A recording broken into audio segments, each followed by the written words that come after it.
Yes, that's fine.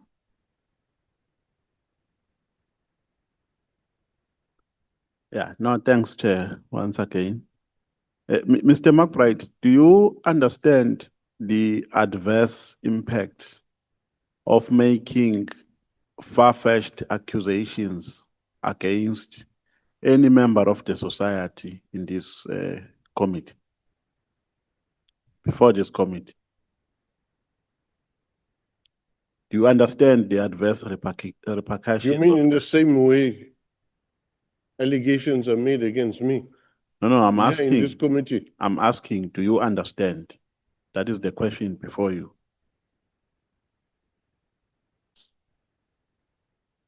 Just a broad question. No, I'm asking, do you understand the adverse repercussions of making unfounded allegations or far-fetched accusations against certain members of the society? Yeah, I'm aware of it. You are aware of that? Yeah. Let's talk about the allegation that we have repeated today. I'm saying it's an allegation because we have not provided any proof thereof before this committee. That Leon Mbangwa is an illegal, and we reprimanded you yesterday. And you are repeating the same thing that we reprimanded you on. You are making a funny gesture once again. And I'm not taking that kindly. You made an allegation yesterday about Leon Mbangwa that he was hired while he was an illegal immigrant. Do you know that Leon Mbangwa took that matter to court and it was settled in court? I didn't hear the last part, sir. Do you know that Leon Mbangwa took the matter to court about an accusation that he is an illegal immigrant? Do you know that? No, I'm not aware. You're not aware? No. Do you know that the reason why it was settled is because Leon Mbangwa was instructed or gave a DNA evidence in court proving that he is a citizen in South Africa? Do you know that? No, I didn't know that process took place. You didn't know that? I'm not sure at which stage it took place. So all the information I'm giving to you is new to you. Mm-hmm. Well, it's new in the sense that at Zondo Commission, former Minister Mkhwanazi Nhleko did not deny it, but said that it's in the process of being regulated and being resolved. No, but I'm asking about your knowledge, not about what transpired in the Zondo Commission. The information I'm giving to you is new. Is that correct? You mean the information about him having a criminal conviction? About him taking the matter to court and about the matter being resolved through settlement, which was influenced by the DNA results. I have no idea about that. You have no one told me idea about that. You have no idea. No. And then you've got the audacity to come and tell this committee that Leon Mbangwa is an illegal immigrant. Without having that knowledge in your possession. Don't you think that is dangerous? Because I was going to maybe sympathize with you if you were saying, I knew that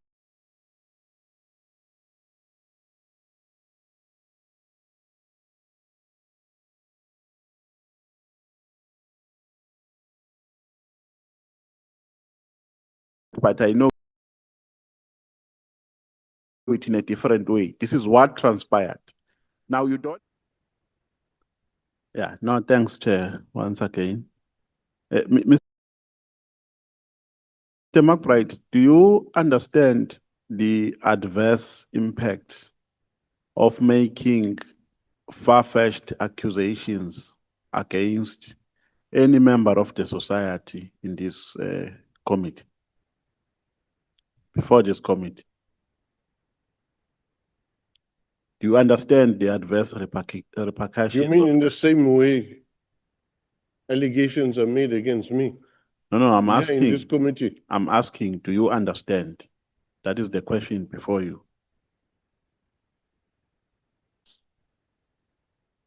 It's just a broad question.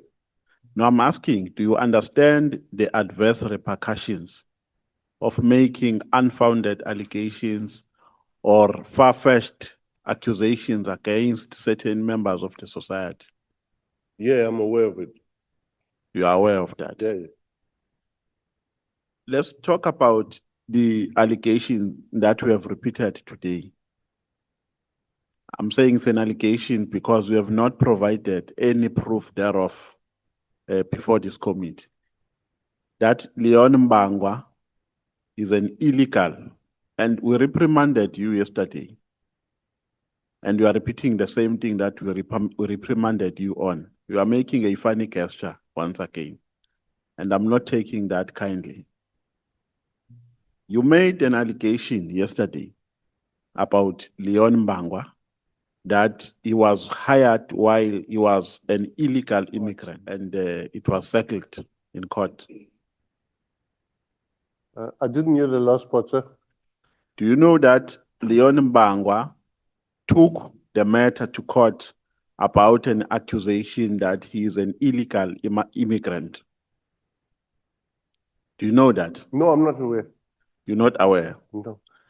Do you know that the reason why it was settled is because Leon Mbangwa was instructed or gave a DNA evidence in court proving that he is a citizen in South Africa? Do you know that?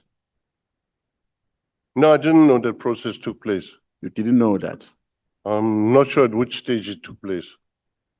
So all those, all the information I'm giving to you is new to you. Well, it's new in the sense that at Zondo Commission, former Minister Mkhwanazi did not deny it, but said that it's in the process of being regulated and being resolved. No, but I'm asking about your knowledge, not about what transpired in the Zondo Commission. The information I'm giving to you is new. Is that correct? You mean the information about him having a criminal conviction? About him taking the matter to court and about the matter being resolved through settlement, which was influenced by the DNA results. And then you've got the audacity to come and tell this committee that Leon Mbangwa is an illegal immigrant.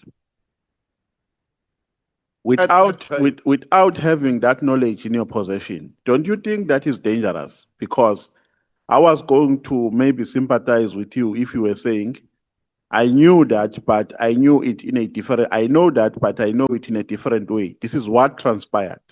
Now you don't have that information at hand, but you have the audacity to speak about something which is not true in that context. My audacity is based on fact. And the fact is, at that time that he was appointed Chief of Staff, he was still holding and using the false passport. And that was on his CV. And when Minister Ntlego was called to explain it, he said the matter's been attended to. But at that time, when he was Chief of Staff and involving himself irregularly, interfering with IPID business and sitting on panels for employment and creating posts that don't exist. So I'm sorry for interrupting you. Unfortunately, I'm not going to be generous with time. I've got a very limited time. So can you stick to my question? Maybe I might come back to the IPID issues. Yeah, I'm talking about the court case and the settlement, vis-a-vis the allegation you are making about Leon's citizenship. People's citizenship changes. At that time, he still was using and flaunting an illegal passport, illegal ID. Do you know that Leon has been a civil servant for a very long time. Even before he became the chief of staff, he once worked for the provincial legislature in KZN. Do you know that? That is hardly my problem. I didn't ask whether it's your problem or not. Do you know? I think that's exactly where he was found out that his ID is not solid. So you don't know? Do you, Mr. McBride, do you know or you do not know? I didn't bother to check. I checked that passport and it was wrong. No, I'm not talking about the passport. I'm talking about him being a civil servant way before he became the chief of staff. Well, he might have managed to sneak his way in. I don't know. No. You are not giving me proper answers. You are not giving me direct answers. The responses you are giving me are peripheral. Do you know that he was a civil servant before he became the chief of staff? He was in the KZN civil administration. I don't know what the issue was, but he was there, and it's at that stage. It wasn't long after his incident. I think his incident was 2002, and it hadn't been regulated yet. It hadn't been expunged yet. Well, I think I must give up on this one because you are not giving me an answer. Let's go to Nkabil, to Mr. Mkhwanazi, to General Mkhwanazi, being on the scene. You are using a word inconsistent, and to me that is English. What do you mean? You are saying Mr. Mkhwanazi went to the scene, he didn't attend the funeral, and according to you, that is inconsistent. So what do you mean by saying that? What are you intending to mean? Yeah, I'll answer you. In the same way when KwaZulu-Natal was burning in 2021 July, General Mkhwanazi was not on the scene of dealing with the matter of the insurrection. In the same way, one would have expected him, with people who he is close to at least attend their funeral, and one wonders why he'd be first on a scene. So maybe there's a clear answer. Someone phoned, but until now, someone phoned him and said, go there and look, because he's a family friend and a cop and he's got connection. But until now, no one has given me that explanation. Yeah, and I've searched. And then by saying that is inconsistent, failure to attend the funeral, being the first person on the scene, and you say it's inconsistent. What do you mean by saying that?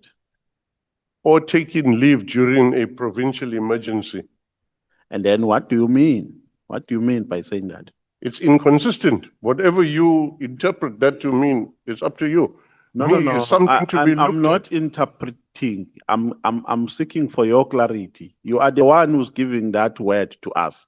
So clarify it so that we can interpret it correctly according to what you are saying. No, there's not much more I can add to saying the conduct, in my view, is not the normal conduct of a person who's close to people. To not attend a funeral. Or to take leave during a national emergency and have a show of force. Do you know that, let me ask this first. Do you know how General Mkhwanazi found his way to the scene? I don't know. All I know is the fact he was first on the scene. So you don't know how he found his way to the scene? No. Do you know that General Mkhwanazi was a friend to a brother of Mandla Mahlangu? Very well. Very well. Even closer than Mandla. Very well, I know that. Do you know that brother? Very well. What's his name? It's William. The brother was working for the brother got promoted, I think, to brigadier. No, I'm saying at that time he was working for DPCI in Mpumalanga, correct? At the time of the incident. I'm not sure sequence of events, whether he was promoted before or after, but I know he went to Mbombela. No, I'm saying at that time, during the incident, that is what I'm saying to you, that he was working for DPCI in Mpumalanga. I'm not sure if it was at that time. I can't remember sequence of events.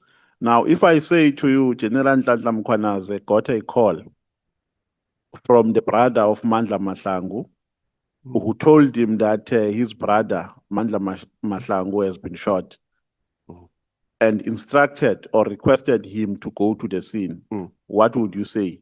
How would I'd say that's starting to make sense. So you made an insinuation before this committee, before you even attained that information that I'm giving to you now, because that is what I'm putting to you. General Nhlanhla Mkhwanazi found his way to the scene through a phone call he got from a brother of Mandla Mahlangu.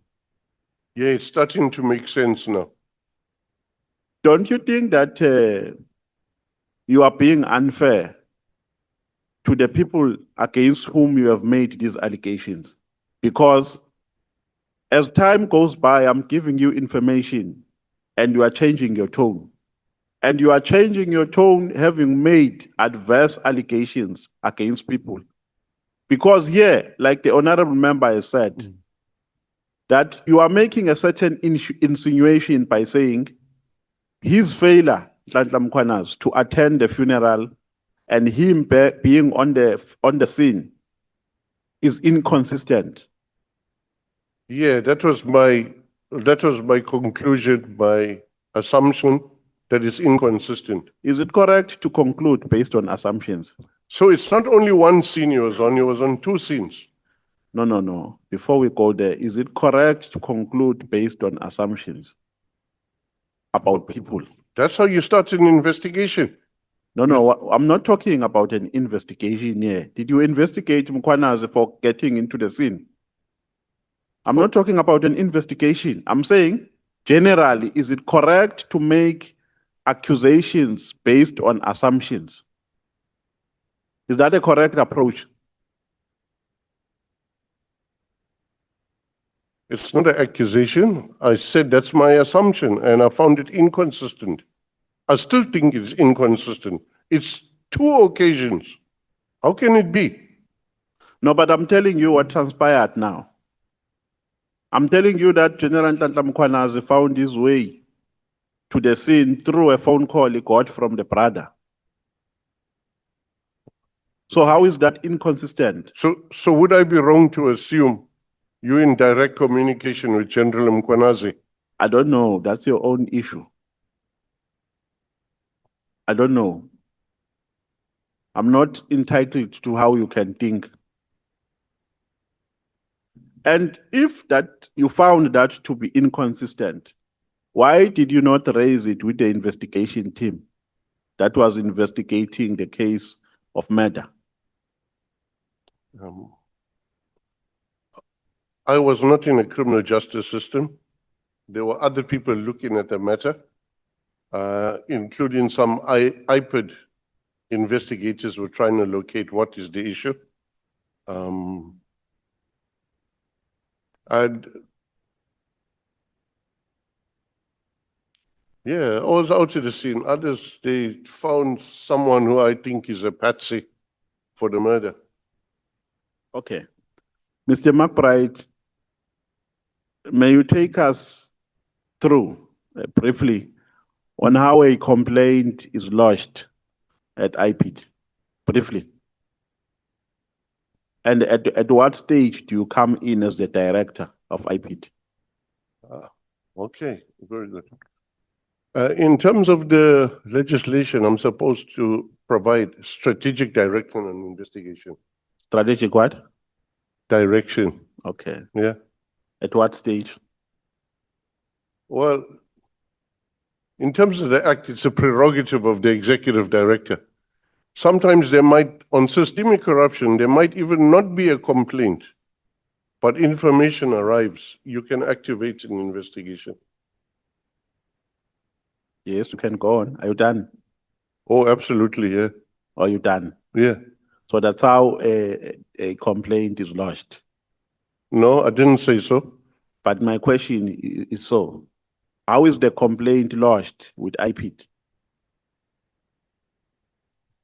Some people phone, sometimes people send in anonymous emails, or sometimes a letter is dropped under a door. Sometimes they come to the office like Dr. Matlaba, like Paul O'Sullivan, like Pop Crew. Or let me ask this way. Is there a regulated process which guides how the complaint should be lodged, which give guidance on Yeah, how yeah, the complaint should be yeah, lodged? there is. There is on receipt of complaint or by direction of an MEC or a minister, and or at the prerogative of the executive director. So the process says what is the first step when you lodge a complaint? It says you, on the receipt of a complaint, you receive a complaint, Who received the complaint? IPID. IPID. Yeah. I mean, there's personnel. It can't be IPID. IPID is a body, isn't it so?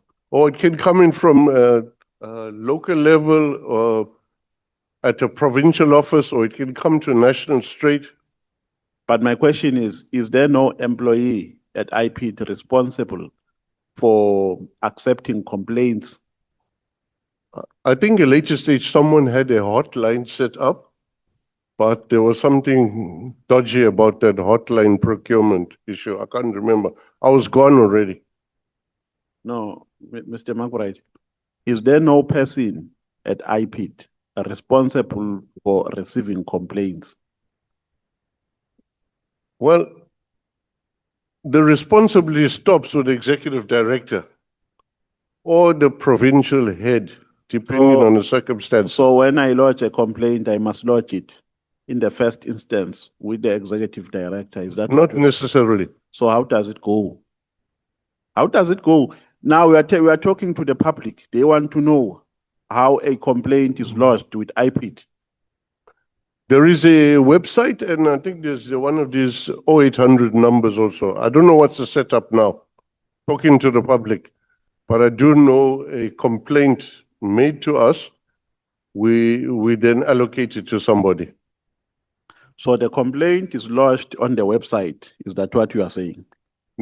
No, I'm not. I don't think so. I think the number is called, and there used to be from memory. No. I'm afraid you are really not being. We are not doing justice to my questions, Mr. McBride. Yeah, my question is very clear. Is there a regulated process which gives guidance on how a complaint is lodged with IPID?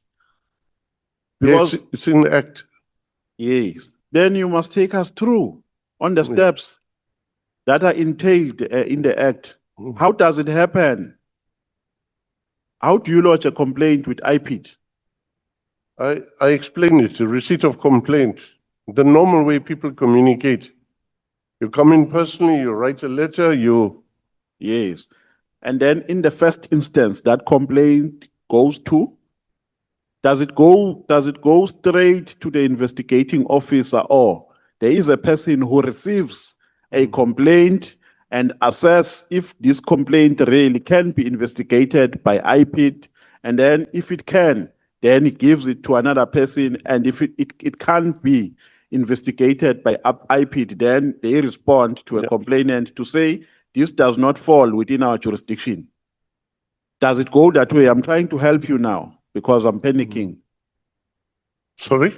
I'm panicking. I'm running out of time. That is why I'm trying to help you. So there are certain complaints that are not part of IPID's mandate. Yes. That has to be referred elsewhere. Yes. And so who refers them elsewhere? Sorry? Who is referring those complaints elsewhere? It will be provincial head or it will be executive director if it comes in national office. Yes. And what? Because you're writing to a head of another... And what office is that in IPID? It's the executive director's office.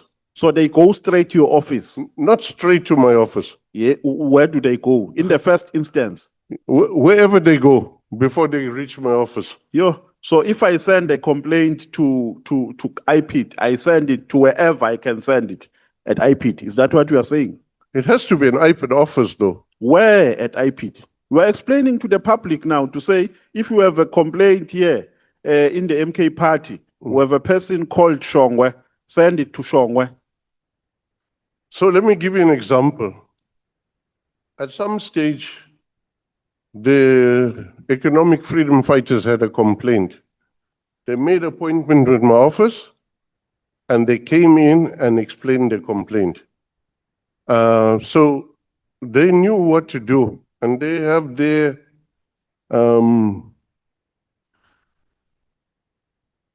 their constituency. So it's the duty of all of us to inform our constituencies about how to lay complaints that okay. are under IPID's mandate. And then as the director now of IPID, at what stage do you get involved?